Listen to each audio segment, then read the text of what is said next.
Well, we've come down to the last few questions here, Dr. Joy, and of course we so appreciate you taking the time to. Oh, I've just enjoyed this. I love talking about my research. Oh, wonderful. It's a part of me. Yes, I love the research that you do too. Because in my own research, I've come to a lot of the same conclusions that you have. But I do look forward to reading your books and meeting with you again afterwards, because I think there's a lot of things that you have even talked with us about that will expand on my on my research. Yes. Yeah. Yes. So, Dr. Joy, you said that you have been brought up in the same church all your life, and that this church is a small Southern Baptist church in South Georgia. How does the congregation feel about the issues that you discuss in your books? Shocked. Very shocked. And I think it's because, like myself, I grew up there and we were taught just certain basic whatever. And there's nothing wrong with that. Mm-hmm. The basics are important for you to know. But in the times that we live in now, there's so much more that's going on that will sway you because you're not understanding. The fight is much greater than it was. Right. So I think that there are a lot of people there who are like me, that they had questions, but who do you ask? Right. Do you bring up something like alien abductions at church?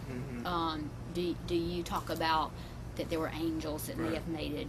Right. How do you bring that up in a church situation? Right. Sometimes the church it can be so strict, or so like you think that might be a bad thing to bring up, that you don't allow discussion.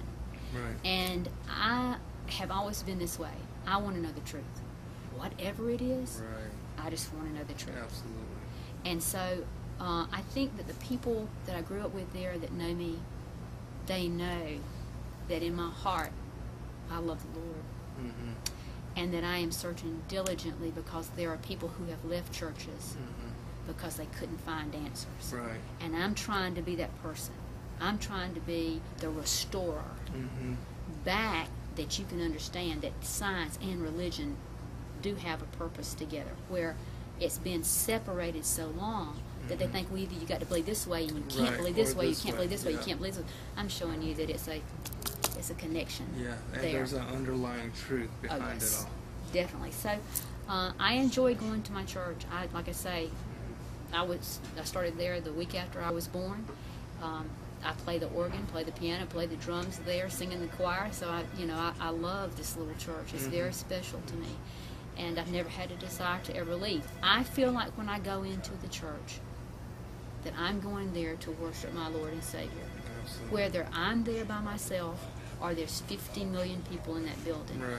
The relationship, my eternity, is in my choice with Him.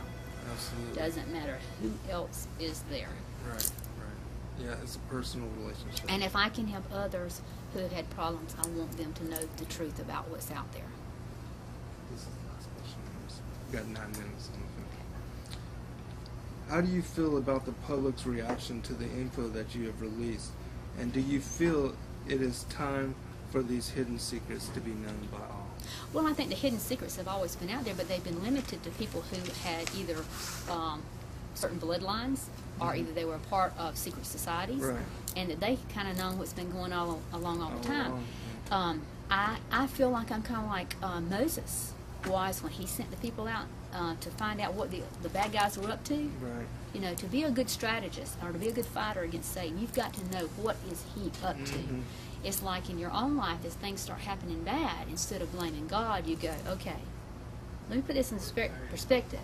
Why is it that Satan does not want me to do this? Why is he trying to keep me from doing it? And once you start looking at it in another way of thinking, you start seeing his little fingerprints all over everything. So my intent is for you to open your eyes, and lots of people say, once they read my book, they had sat down and watched the Winter Olympics. I sat and watched the Winter Olympics, except I had a pen and paper once I started seeing all these symbolisms, and I'm like, right. And when I wrote it all down, then people say, I sat and watched that and never paid attention to what that was. I said, once your eyes are open, you will see the fingerprints of Satan on everything. And so now the people who read my work and who correspond with me around the world say, Joy, all this time I thought I had my eyes open. I said you were walking around with your eyes completely closed. And that's what Satan wants Christians, and he wants humanity to be that way. Right. You've been studying these things for 3 decades now. Yes. In that time, you've seen the evolution of truth in people and in the world. Do you feel more and more people are starting to get it? I think that, unfortunately, right now there's such a play for your soul. Satan knows he's got a short time. I see him working overtime. Right. I see people falling victim to a lot of the Da Vinci stuff. Right. Leonardo and the boys, back when he was doing his thing with alchemy and that kind of stuff, it was limited to those certain groups. Now it's targeted at the masses. So all your New Age stuff is just being thrown at people. And so I feel like now the fight is even greater than it was. Even so 10 much years out ago. there. That's right. There's so much out there. When I grew up, if somebody, drank, that was really bad.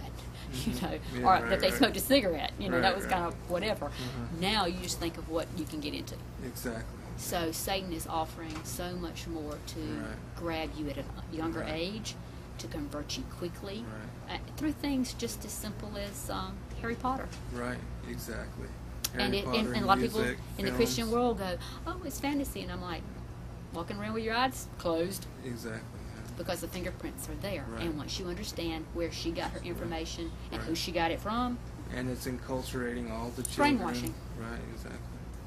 Well, but you have to understand that to understand the whole picture. Exactly. Well, Dr. Joye, we have just a few minutes left on this tape. Is there anything else that you'd like to say to the community and to the people? Listen, if you visit my website at www.drjoye, that's joy with an E.com. If you have any questions, my website will give you an email that you can email me. I'm one of those kind of people, if I get an email, I will answer the email. It may take me a couple of days, but I'll get to it because it is that important to me that you get your questions answered. Because as a child, when I could not get my questions answered, that was very frustrating to me. So I try to answer all of my emails personally.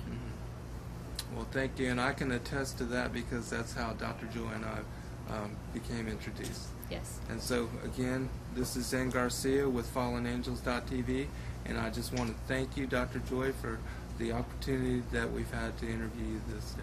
This has been great. And we look forward to future correspondence. Sounds good. Thank you. Thank you, too, Zen. Yes, you can. If you got any questions, I would like to answer them. Good. From the end of time, and I'll take you from the gardening to the end of time and tell you all these prophetic things that are going on in the world right now. 7 years ago, I'm not your best friend, and I'm telling all these great things to never, ever talk to. I am actually from Georgia, but I'm from South Georgia. Right. In a couple of days.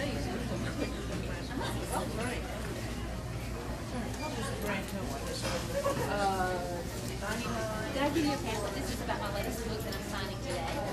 And so for us to be able to understand what we are going through and what we are living in, our eyes have to be open to what is happening around us. And we see that even in like books that you so graciously are able to put together, like Codex Magica.